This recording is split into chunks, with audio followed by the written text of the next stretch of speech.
Vamos a estar en el Evangelio según San Mateo.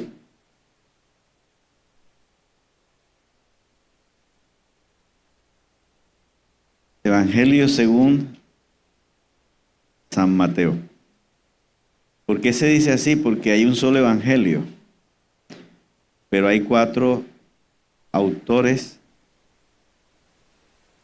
Entonces está el Evangelio según San Mateo, el Evangelio según San Marcos, el Evangelio según San Lucas, según San Juan, pero es un solo evangelio. Capítulo 18.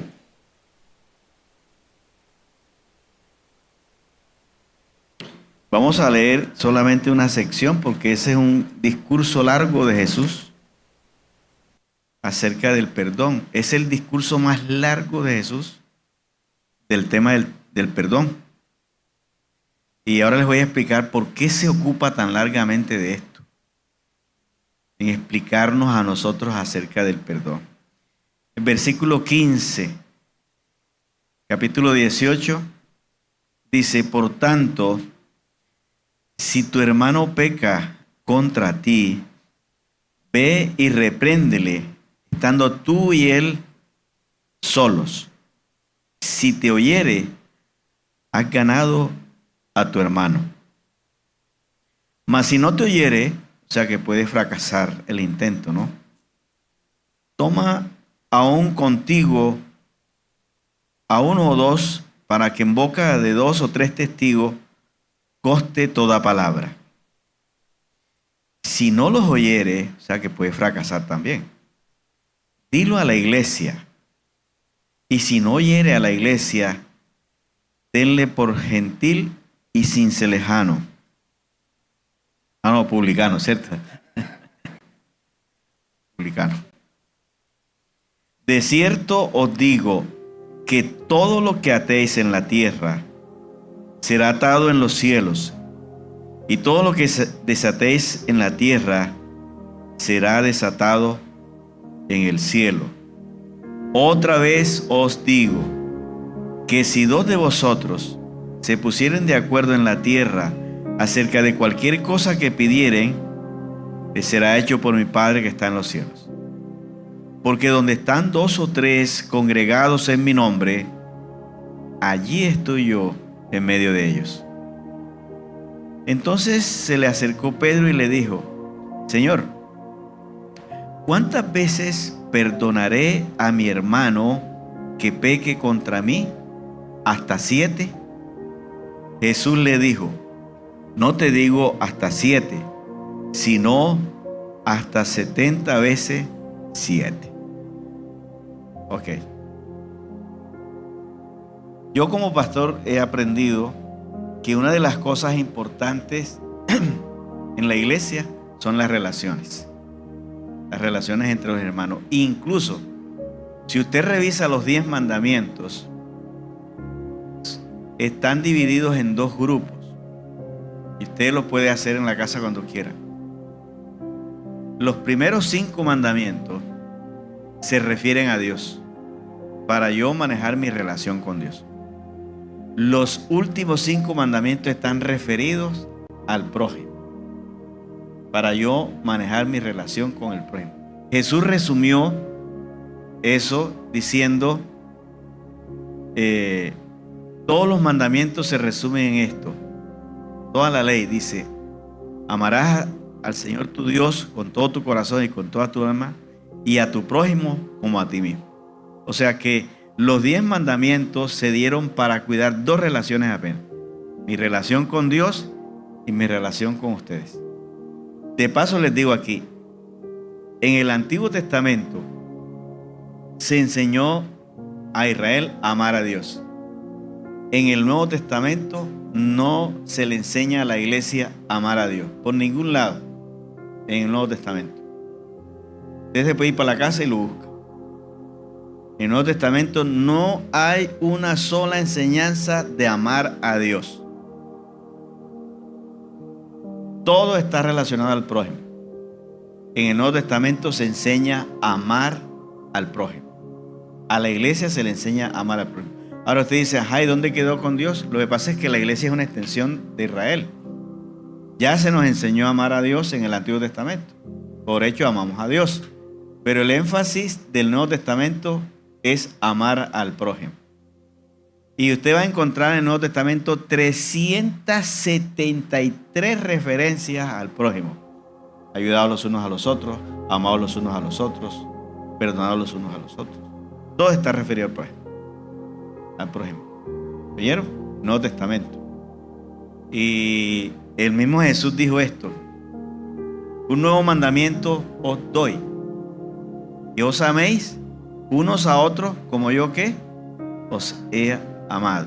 Entonces, ese mandamiento es el que viene a configurar toda la teología del Nuevo Testamento.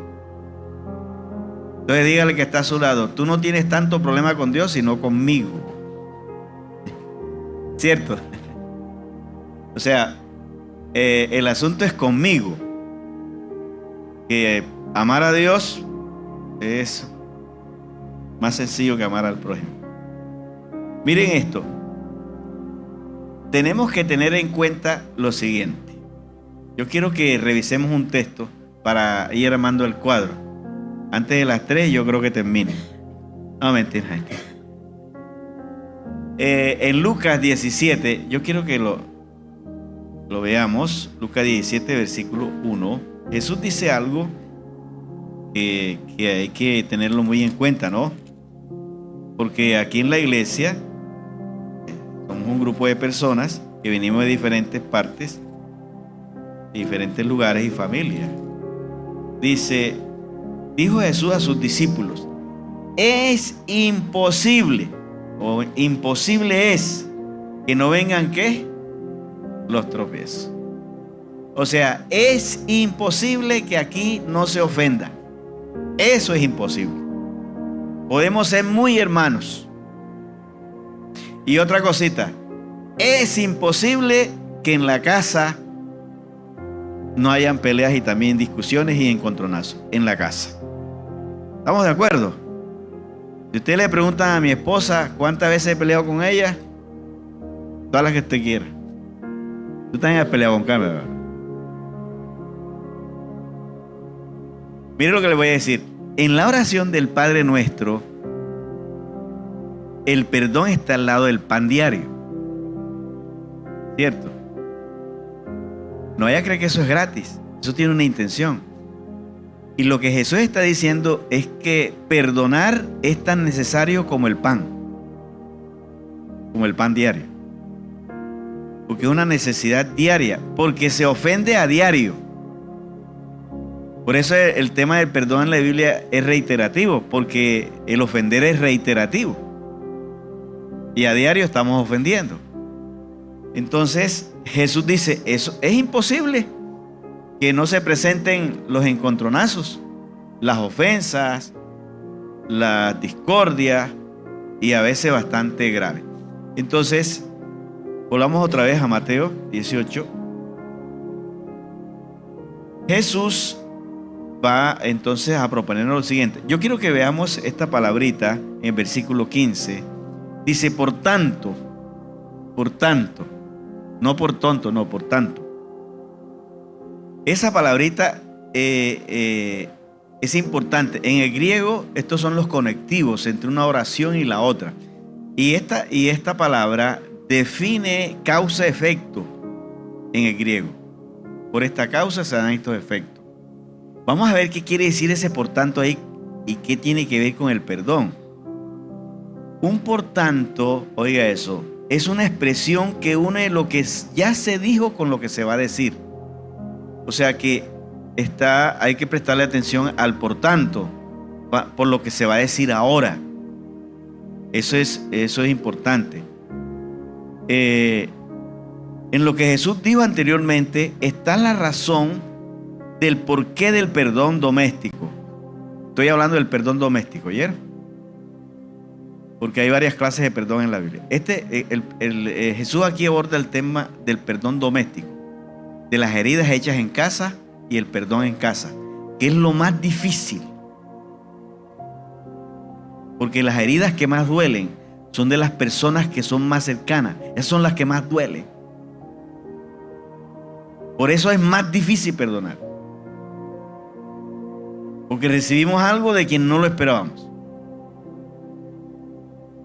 Entonces Jesús aborda el tema del perdón doméstico aquí. Las heridas hechas en casa. Y es más difícil. Porque que te ofende el de allá afuera, vaya y venga. ¿Cierto? Así es. Pero que te maltrate el de tu casa, tu marido, tu esposa, tu padre o tus hijos, eso es más complicado. Entonces Jesús aborda el tema aquí y Él mismo lo desarrolla para que nosotros podamos tener este mensaje, ¿no? En el por tanto, hay tres cosas que Él dice, o sea, en lo que está anterior a lo que leímos ahora, hay tres cosas que dice que pueden generar ofensa en la comunidad y en la casa. Y la primera está en el versículo 1 del capítulo 18. Ahí menciona la primera. Vamos a verla para que se den cuenta. En aquel tiempo los discípulos vinieron a Jesús diciendo: ¿quién es el mayor en el reino de los cielos? Si ustedes van al Evangelio de Marcos, en el capítulo 9, versículo 33, pueden colocar ahí, que es el mismo texto, pero Marcos no desarrolla el perdón porque Marcos no estaba presente en la reunión, que Marcos nunca fue discípulo de Jesús. Quien nos deja el sermón es Mateo, que era discípulo de Jesús y él estaba presente en la reunión. Este discurso está dirigido en la casa a los discípulos. Por eso hablamos del perdón doméstico. Bien. Este discurso Jesús lo está hablando con sus discípulos cuando llegó a la casa en Capernaum. Podemos seguir ahí leyendo para que se den cuenta el versículo 2. ¿Dónde mencionó la casa? Arriba, ¿no? En versículo 1, ¿no? En aquel tiempo vinieron diciendo quién es el mayor. Bueno, ahí dice que estaban en la casa en Capernaum. No sé cuál es el versículo. Marcos, sí. Pero ¿aquí qué pusieron? Ah, no, yo dije que Marcos. Dime oyó el que está. Marcos 9. 9:33. 6 días después Jesús tomó a Pedro. No. Es Marco. Dice, y llegó a Capernaum. Oiga eso. Ahí estaba la residencia de Jesús. Jesús salía a su obra misionera y siempre llegaba a pernoctar ahí. Ahora, no se sabe si de quién es la casa, si era de Jesús, propiedad de él, o era de Pedro. Eso está en discusión. Y les preguntó: ¿qué disputáis entre vosotros en el camino? O sea, ellos venían atrás y Jesús iba adelante. Y ellos creían que Jesús no los estaba escuchando. ¿Qué venían discutiendo? ¿Qué venían disputando? Venían disputando acerca de quién era el mayor de ellos. O sea, quién sería el más importante. Porque ellos estaban pensando que cuando Jesús llegara a Jerusalén, ya se iba a inaugurar el reino de los cielos. Ellos llevan ese pensamiento. Más adelante está Jacobo y Juan pidiendo el lugar de derecha y de izquierda. Eso traían una disputa ahí, una pelea. Y cuando llegan a la casa, bueno, ¿y cuál es la pelea que ustedes traen? Y vienen discutiendo. Y venían discutiendo acerca de quién sería el mayor. Volvamos otra vez así a Mateo 18. Mateo 18. Entonces, aquí está la primera razón que Jesús plantea que pueden ocasionar ofensa y que se pueden dar en la casa y se pueden dar en la iglesia. ¿Cuál es? El deseo de ser o de tomar los puestos o el primer lugar. La competencia. La competencia que se da a veces. La disputa de querer ser primero o de disputar el lugar que yo quiero, no importándome los demás. Y eso, pues, en la iglesia y en la casa es grave. Y eso puede generar dificultades, ofensas, heridas. en una empresa, cuando se disputa. Claro que allá afuera eso es normal, porque eso allá lo llaman de otra manera. Eso allá lo llaman, ¿cómo es que lo llaman? Visión. O tú eres el campeón, tú te puedes llevar a todo el mundo por delante. Tú eres el mejor. Allá afuera tiene otro nombre, pero Jesús dice, esto en la iglesia puede generar problemas. Yo creo que aquí no hay eso, Tajo. Que se compitan los puestos acá y alguien quiera ser mayor, ¿no? ¿Será? Hombre. Sí. Yo no creo. Yo creo que aquí hay gente que disputa. Hay gente que anda buscando la iglesia perfecta, donde no haya contienda. ¿Cierto? Ahora, si la encuentra, usted no entre porque usted la daña.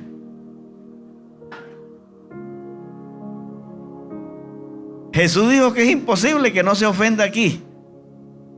Y si es imposible, ¿cierto? Que de pronto no vaya a haber dificultades. Claro que sí. En los espacios de donde hay lugares de servicio hay competencia.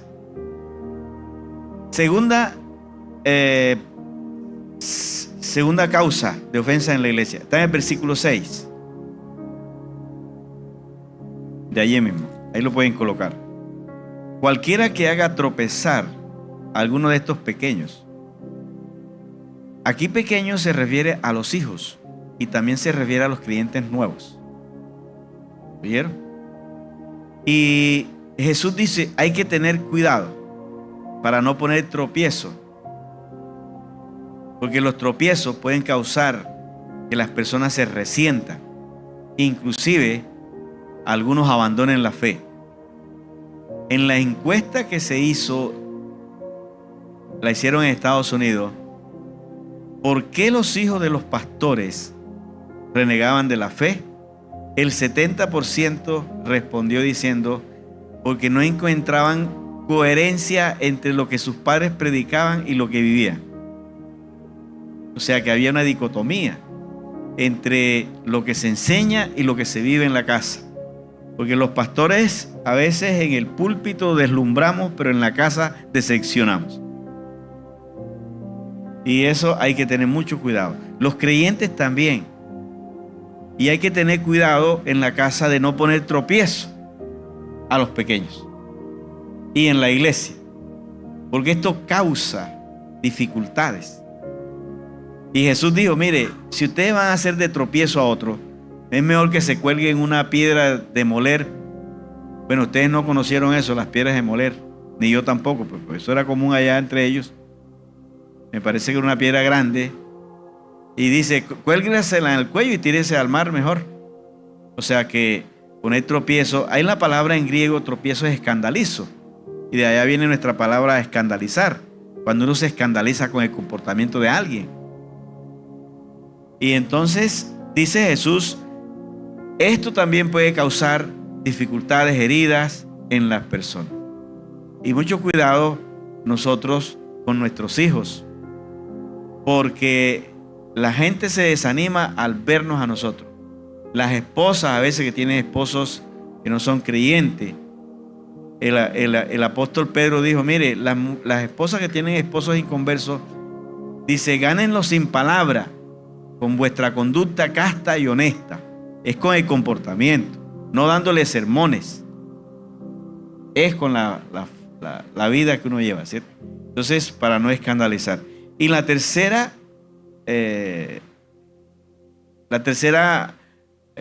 acción humana que Jesús menciona aquí, que puede causar dificultades, y mucho cuidado con esta.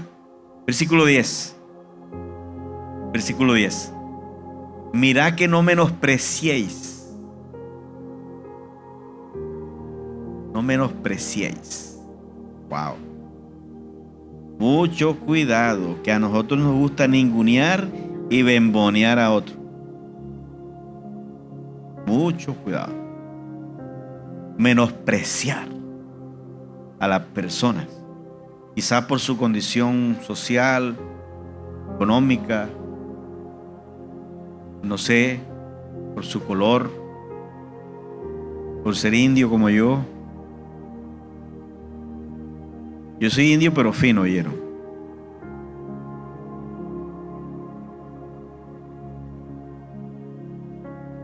Menospreciar a otros.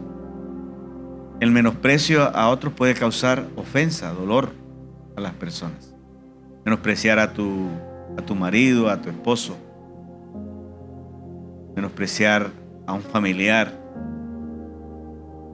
Bueno, entonces Jesús dice, estas tres cosas, las competencias, el poner tropiezo y el menospreciar, pueden causar ofensa. Ante eso que es inevitable, yo les propongo lo siguiente, dice Jesús, para mantener las relaciones sanas. Les propongo el tema del perdón.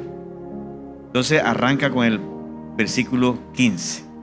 Por tanto, aquí tres cosas en este versículo. Por tanto, si tu hermano peca contra ti, ve y repréndele estando tú y él solo. Primera cosa. Así, aquí sí quiero que se me despierten todos ustedes lo que voy a decir. Esto es contracultura. Porque Jesús lo que está diciendo es que el ofendido debe buscar al ofensor para mejorar la relación. Lo cultural nuestro es que el ofensor salga a darle una disculpa al ofendido. ¿Es lo normal o no es lo normal? El que ofendió es el que está en la obligación de ir a pedir disculpas. Jesús dice, no, vamos a cambiarlo. Vamos a cambiar el paradigma. Que sea aquí el ofendido el que salga ahora a buscar al ofensor. Porque a veces el ofensor no sabe que ha ofendido.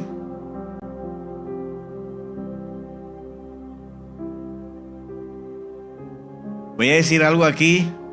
No lo están grabando, ¿eh? Están transmitiendo en vivo.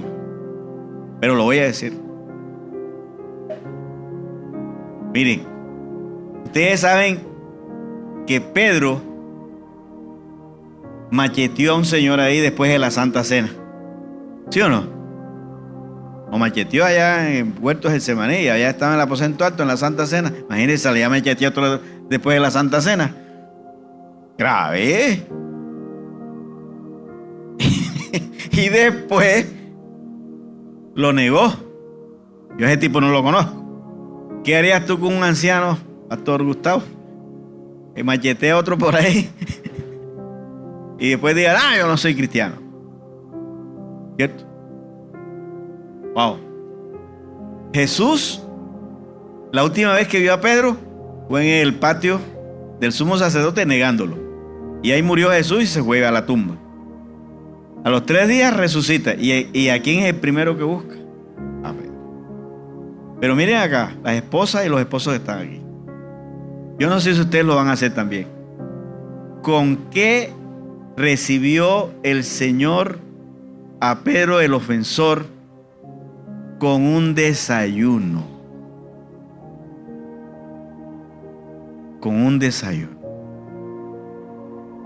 ¿Qué tal si usted pelea con su marido y la ofende y cuando él regresa usted lo espera con un jugo de guayaba agria al lado? ¿Qué pasaría? A ver, ¿qué pasaría? ¿Por qué no cambiamos el paradigma? Al hijo pródigo que se llevó la plata de su papá y se la gastó, hizo lo que le dio la gana, y cuando regresó, ¿cómo lo recibió el papá? Con una fiesta.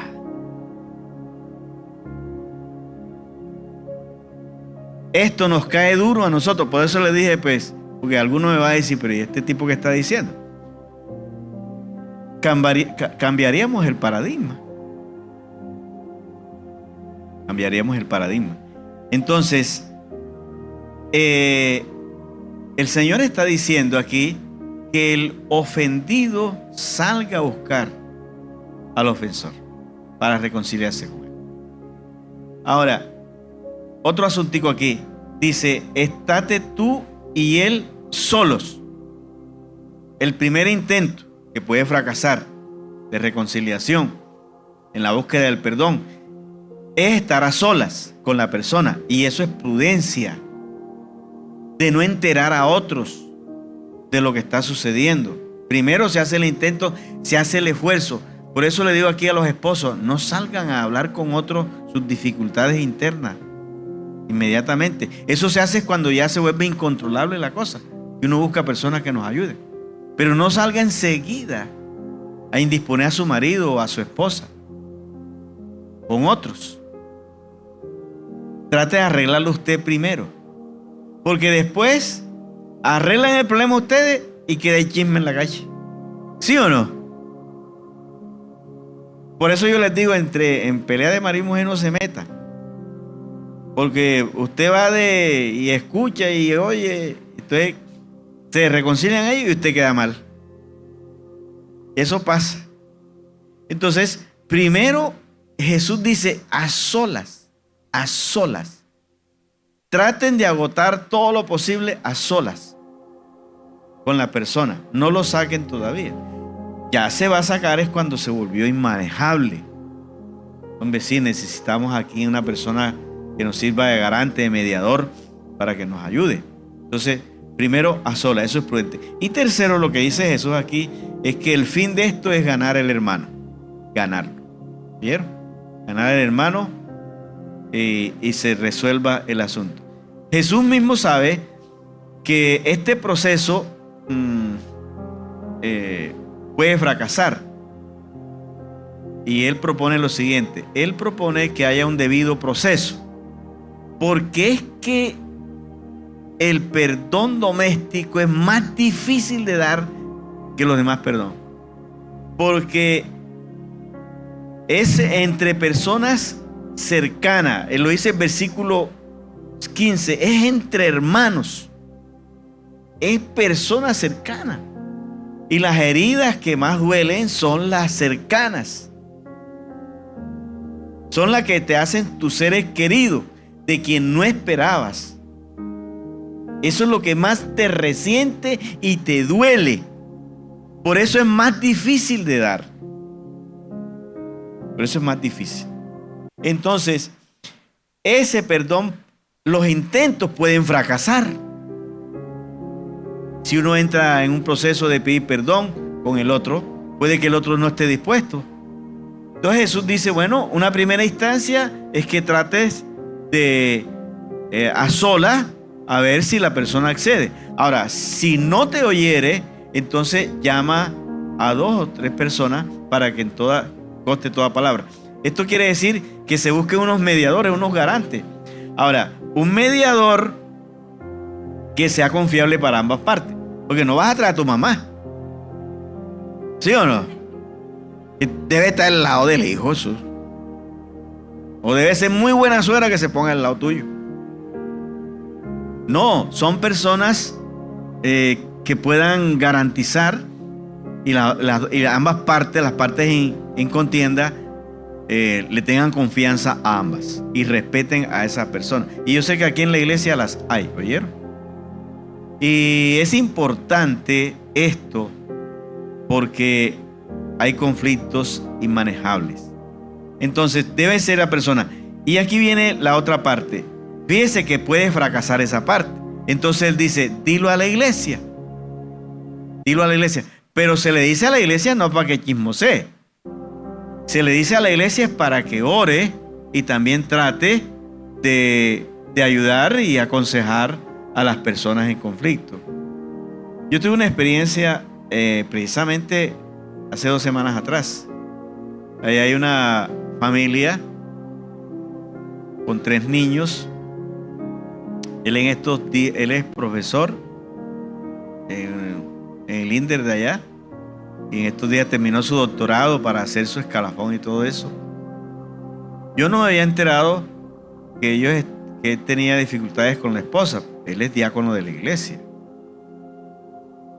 Y Y él como que, ella como que, un señor ahí, hasta conocido que yo conocía, como que estuvo enamorándola. Y ella por ahí como que medio lo oyó, pero no le siguió la corriente. Él se enteró y él pensó que ella había sido infiel. Pero no vinieron donde mí, que es el primer proceso para yo entrar en sino que se fueron directamente por allá. Él hizo un documento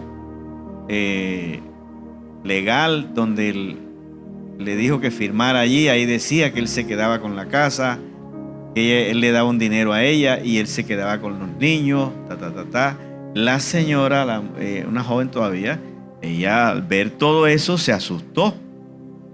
¿Y qué hizo ella? Fue a la casa de justicia, habló mal de él, dijo que él la atropella psicológicamente, que él tenía miedo, y esa gente se alarma con eso inmediatamente y le creyeron a ella. Lo pasaron para la inspección, fiscalía, y cuando él se vio eso, o sea, se lo tiraban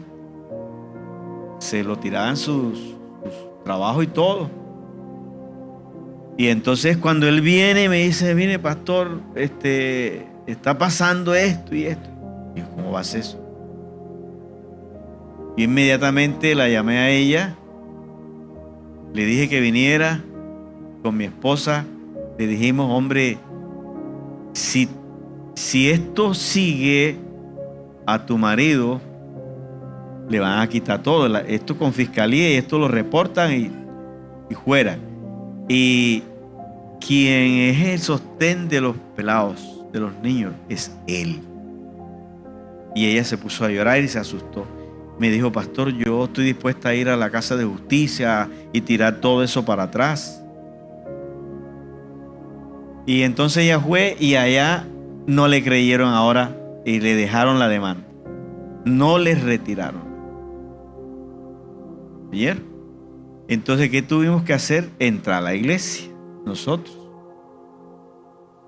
Ayudar a orar. Y allá hay, usted sabe que allá en la iglesia hay de todo, hay abogados, hay hasta locos allá en la iglesia. Hay médicos, hay psicólogos, hay de todo allá en la iglesia. La iglesia es de ese contexto, ¿no? Le dije a la abogada, una de las abogadas, le dije, venga acá, vamos a ayudar a estos hermanos. Usted no va a cobrar nada. Usted es el cuerpo de Cristo. Y dijo, ¿cómo no, pastor? Claro que sí. Vaya con ella a casa de justicia, represéntele y retiren eso. Oye, hay que salvar esto. Y se reunió con ellos dos para ver todo lo que había pasado. Y fue y representó y quitaron eso. Él después me grabó un audio llorando y me dijo, pastor, perdóneme, porque yo debí primero acudir a usted. Y yo, bueno, esto sirve de experiencia. A veces creemos que la iglesia no es necesaria, pero la iglesia es importante, oye. ¿Cuántos creen que la iglesia es importante? Claro que sí. Y salvamos eso. Y ahí ya entró la iglesia. Pero ellos no entraron por el debido proceso, no se fueron directamente por allá. Entonces, Jesús tiene razón. Y fíjense hasta dónde pueden llegar de pronto una contienda entre maridos, asuntos legales, todo eso, y a causar heridas y dolor a los hijos. En esos días la hija, ella está afectada. Yo pienso que debo de pronto mandarla a alguno de los psicólogos de la iglesia, porque ella se enteró de todo, es una adolescente, vio todo el drama, la disputa entre sus padres. Ella se puso del lado de su papá. Entonces, mucho cuidado, mucho cuidado. El Señor nos ha dejado esta garantía. Bueno, entonces eso tiene un debido proceso. El Señor dice, mire, si no oye a la iglesia, entonces tenle por gentil y publicano. ¿Qué es lo que está diciendo Jesús? No es hermano. Porque si no fue capaz en estos 3 pasos a solas con otros y con la iglesia, no es hermano. Es un campo misionero, volvámoslo a evangelizar. Es gentil y publicano. No tiene espacio para esto. Porque yo estoy convencido y se los digo aquí, todo cristiano, estoy seguro que tiene el corazón abierto en algún momento para perdonar. ¿Cuántos lo creen que es así? Por muy mal cristiano que sea. Por eso, casarse con un cristiano, aunque sea malito, más o menos, va garantizado porque no todos son buenos. Y quiero aquí sí ir rematando con ustedes. Ahora sí, abran su corazón a lo que voy a decir. Ok, ya vamos al capítulo. Mire esto. Miren esto. Jesús está hablando del perdón. Y siempre que se habla del perdón, alguien debe reaccionar. Yo sé que aquí algunos hayan reaccionado. Esto es un tema vigente toda la vida. Si usted no quiere perder la predicación, cuando lo inviten a una parte, hable del perdón que le va bien. Alguien está causado ahí, ¿cierto? Porque todos estamos así. Entonces Pedro reacciona. Vamos a colocar los versículos allí 21 y 22. Entonces se acercó Pedro y le dijo: Señor, ¿cuántas veces perdonaré a mi hermano que peque contra mí? ¿Hasta 7? Jesús le dijo: no digo hasta 7, sino hasta 70 veces 7. ¿Qué cosa? Pedro es generoso, porque en la cultura hebrea era hasta 3. ¿Y Pedro hasta dónde la elevó? Hasta 7. Pedro, estás aprendiendo. La elevó hasta 7. Es generoso, porque ellos nada más era hasta 3. Pero Jesús se le devuelve y le dice: no, Pedro, esto no es aritmético. Esto es otra cosa. Y miren lo que les voy a decir aquí. Cómo el perdón está vinculado a la memoria y a las emociones. Y quiero decirles de paso aquí: el perdón no requiere olvido. Es falso que si usted no olvida, no ha perdonado. No es verdad. Hay cosas que no se pueden olvidar. Pero lo que busca el perdón no es que usted olvide. Lo que busca el perdón es que usted tenga una memoria más sana. Tenga una memoria benéfica que pueda recordar sin dolor. Eso es lo que busca el perdón. Una memoria más benéfica. Pero no necesariamente tiene que olvidar. Yo hay cosas que perdoné ya, pero no las he olvidado. Porque la memoria está vinculada. Y el perdón está vinculado a las emociones. Miren lo que le está diciendo Jesús aquí con este 70 veces 7. Aquí cójanlo bien, bien, bien. Vamos a hacer una analogía para poderlo entender, ¿de acuerdo? Vamos a hacer una analogía. Ustedes saben lo que es una analogía, ¿no? Comparar una cosa con la otra. Eso está dentro de la regla hermenéutica. Quiero que coloquemos aquí Génesis capítulo 4. Vamos a analogarlo con lo que dijo Jesús, para poderle entender qué le está diciendo Jesús a Pedro con 70 veces 7. Capítulo 4, versículo 23. Aquí está el primer bígamo de la tierra. El primer hombre que tuvo 2 mujeres. Todavía no había vallenato cuando eso. Sí, porque aquí el vallenato condiciona mucho la cultura costeña. ¿Cierto? Mucho vallenato que le hace honor al adulterio. Negra, no me celes tanto, déjame gozar la vida. Mira con la hermana, sí, claro, que son costeños. Y uno dice sabroso, huepajé. Es interesante que el vallenato condiciona mucho nuestra cultura costeña.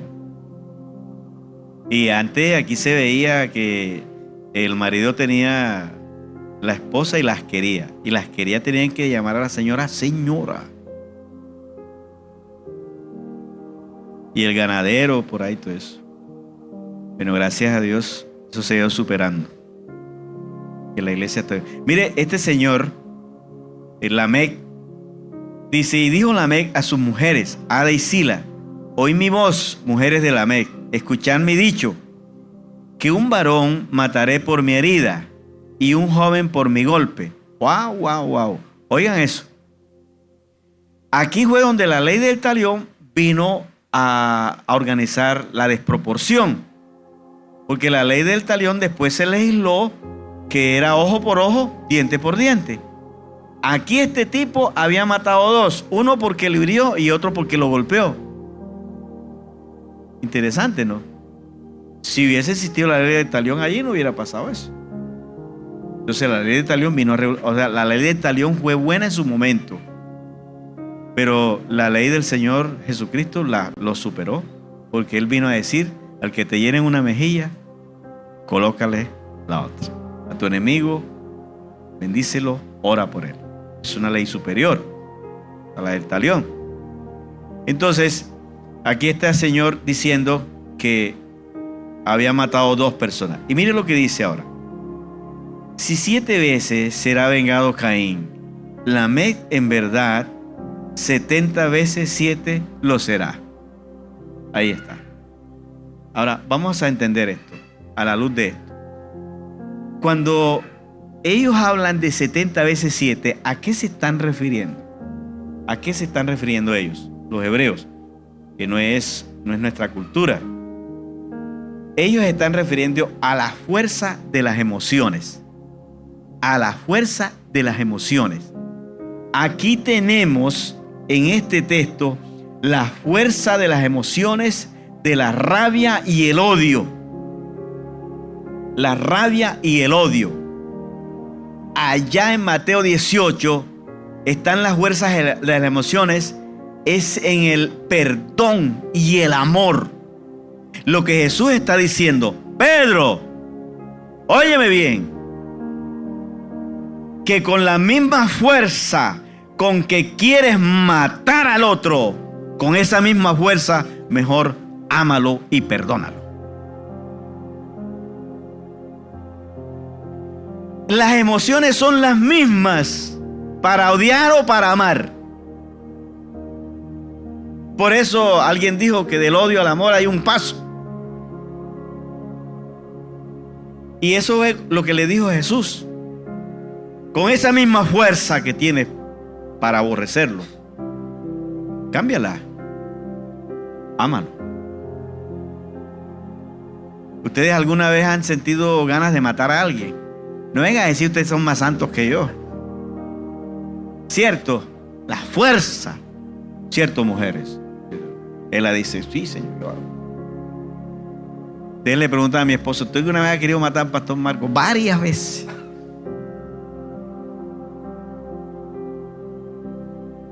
Las emociones. Y entonces Jesús les está diciendo, miren, cambiemos el enfoque, perdonemos. Hay gente que merece nuestro odio, nuestra venganza, pero el Señor dice, no entremos en ese callejón, en esa espiral de cosas. Y aquí termino ya. El Señor es un maestrazo. ¿Cierto que así es? El Señor Jesucristo, el mejor de todos. Nosotros podemos predicar lo que sea, pero nunca le vamos a llegar a Él. Y mire cómo termina la historia, el discurso del perdón. Desde el versículo 23 en adelante. Lo termina con un cuento. Lo termina con una parábola. Porque ¿quién no aprende con los cuentos? Y lo que dice, voy a leer desde el versículo 23. Por lo cual, el reino de los cielos es semejante a un rey que quiso hacer cuentas con sus consiervos. Y comenzando a hacer cuentas, le fue presentado uno que le debía 10,000 talentos. ¿Sabe cuánto es eso hoy? 10 millones de dólares. ¿Quién de ustedes pagaría esa cuenta? Eso es mucha plata. Mucho dinero. Una cuenta impagable. Dice, entonces aquel siervo, a este, como no pudo pagar, ordenó su señor venderle a su mujer, hijos y todo lo que tenía para que se pagase la deuda. En ese tiempo era normal eso, vender las personas para recuperar algo, ¿no?, de la deuda. Entonces aquel siervo postrado le suplicaba diciendo, Señor, ten paciencia conmigo, yo te lo pagaré todo. El señor de aquel siervo, movido ¿a qué? A misericordia. Eso es lo que es el perdón. Misericordia. Y misericordia es no justicia. Por eso toda falta de perdón es deseo de justicia. Apréndaselo. Toda falta de perdón es deseo de justicia. Usted quiere que se haga justicia. Pero el perdón no. El perdón hace uso de la misericordia. ¿Ustedes quieren saber por qué la misericordia es no justicia? Aquí está clarito. La Biblia dice que la paga del pecado es ¿qué? ¿Y ustedes cuántos pecaron? ¿Cuántos de ustedes pecaron esta semana? ¿Y por qué estamos aquí? Porque no nos hicieron ¿qué? Justicia. No nos hicieron justicia. ¿Nos dieron qué cosa? Misericordia. Yo creo que usted todas las mañanas cuando se levante diga, Señor, gracias por tus misericordias, que son nuevas cada mañana. No nos han hecho justicia, nos han dado misericordia. Entonces, eso es lo que el Señor está diciendo con la parábola, que en el perdón la justicia se pone a un lado y se da misericordia. Y dice, pero saliendo aquel siervo halló a uno de sus consiervos que le debía 100 denarios. Por ahí una tercera parte del salario mínimo de un año. Dice, saliendo aquel halló a su consiervo que le debía 100 denarios y haciéndole de él le ahogaba, cogió por el cuello y le decía, ¿qué le decía? Págame la deuda, ¿cierto? ¿Qué versículo estamos? 29, sí. Entonces su consiervo, postrándose a los pies, le rogaba diciendo, ten paciencia conmigo, yo te lo pagaré todo. Mas él no quiso, sino fue y le echó en la cárcel, claro, a hacerle justicia, hasta que pagase ¿qué? Toda la deuda. Viendo sus consiervos, hay gente que siempre alguien está viendo, ¿cierto? Dice, viendo sus consiervos lo que pasaba, se entristecieron mucho y fueron y le refirieron a su señor todo lo que había pasado. Entonces, llamando a su señor, le dijo, ¿siervo qué? Malvado. Es la primera vez que el Señor Jesucristo utiliza una palabra tan fuerte para hablar siervo malvado. Siervo malvado. Y el siervo no tiene nombre en la parábola. ¿Por qué no tiene nombre? Porque todo aquel que el Señor Jesucristo le haya cancelado su deuda, que era impagable, y no quiera perdonar a su prójimo, es un siervo malo.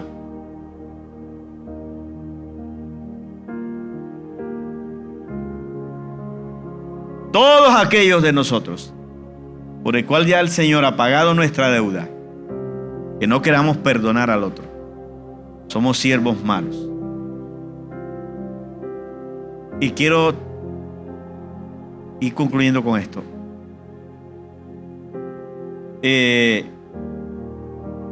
todo perdón, la palabra perdón en el griego es una palabra que se refiere, la palabra ofensa, más que todo es una deuda.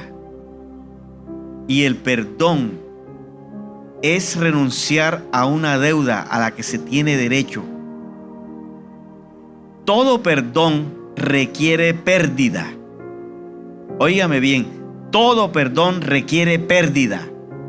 Se pierde algo. Este rey, al perdonar al siervo malo, perdió su dinero. Al perdonarlo, los 10,000 talentos. Él renunció a lo que era de él.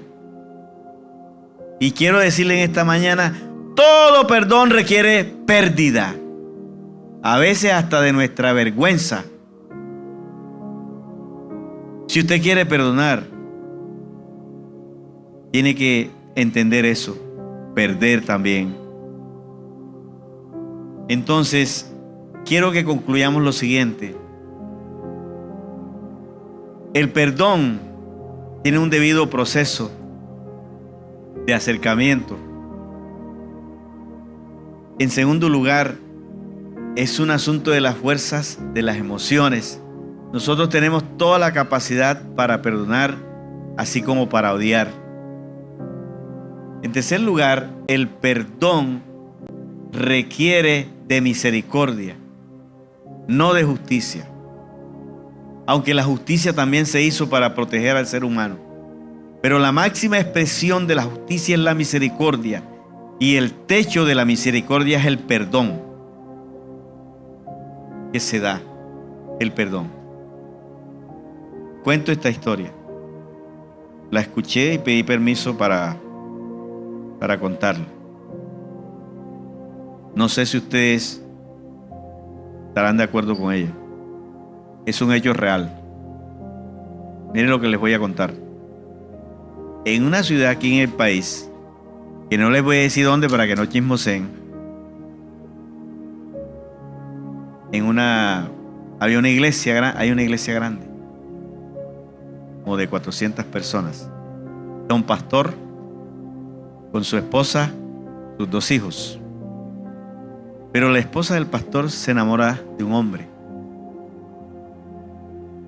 no cristiano.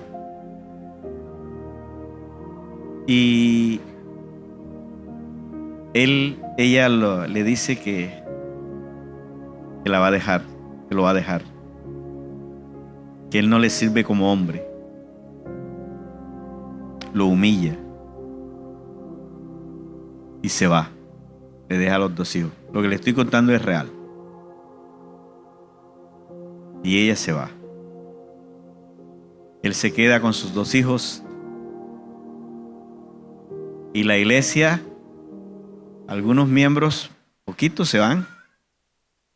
Y el resto de la iglesia le dice, no, usted es nuestro pastor. La que cometió la falta fue ella.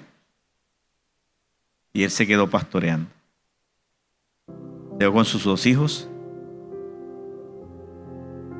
Al tiempo, la encontró en un salón de belleza y estaba encinta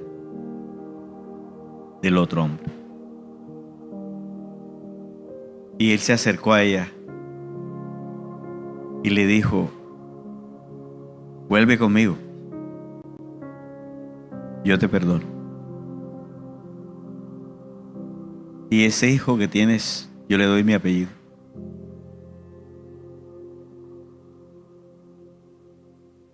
Y ella lo volvió a humillar. Le dijo que no.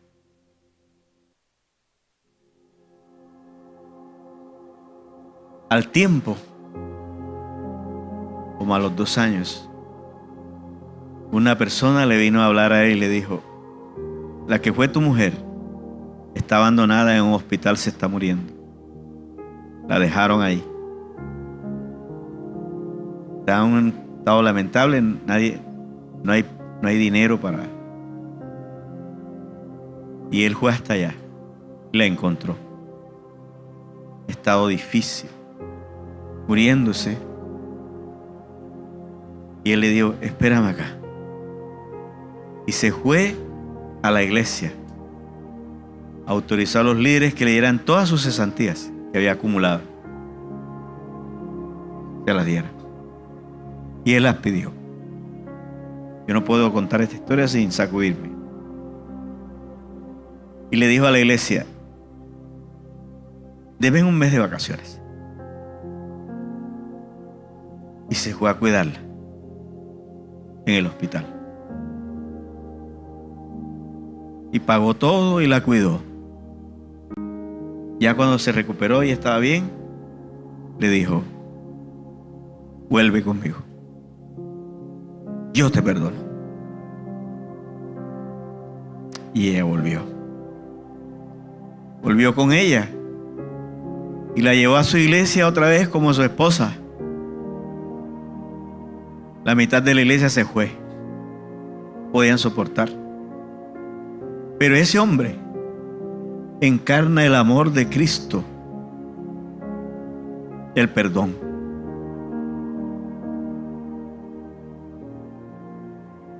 Hasta allá llega el perdón.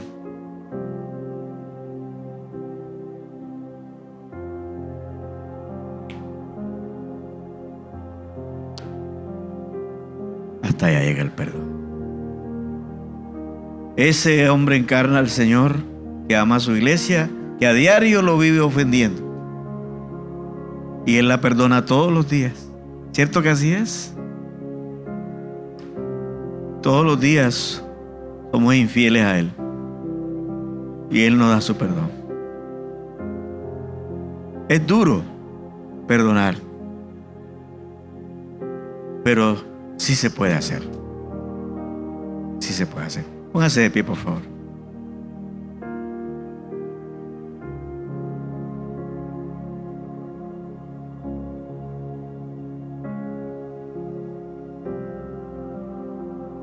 Vamos a orar.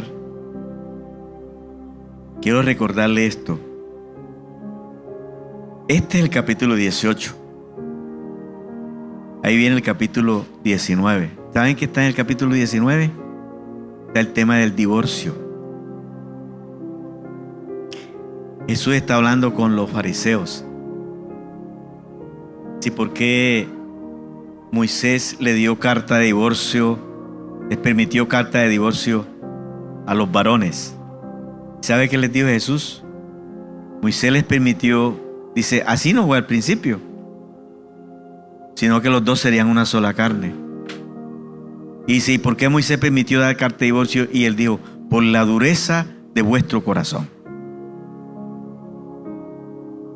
O sea, que el divorcio es por la dureza del corazón. Por alguna de las partes no perdonar. Pero sí creo que el Señor nos está ayudando. Cierre sus ojos allí, por favor. Piense en alguien que le ha hecho doler el corazón. No necesariamente perdonar requiere restaurar una relación, ni quedar igual. Tampoco requiere olvidar, sino que el perdón nos ayuda a tener una mente más benéfica, una memoria más benéfica, unas emociones más sanas. Esto es sanidad del alma, perdonar. Gracias, Señor, por esta mañana, por cada uno de los que estamos acá.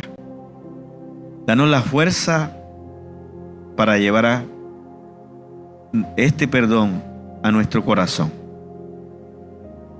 Pon la mano sobre tu hermano que está a tu lado ahí y digo, Señor, ayuda a mi hermano.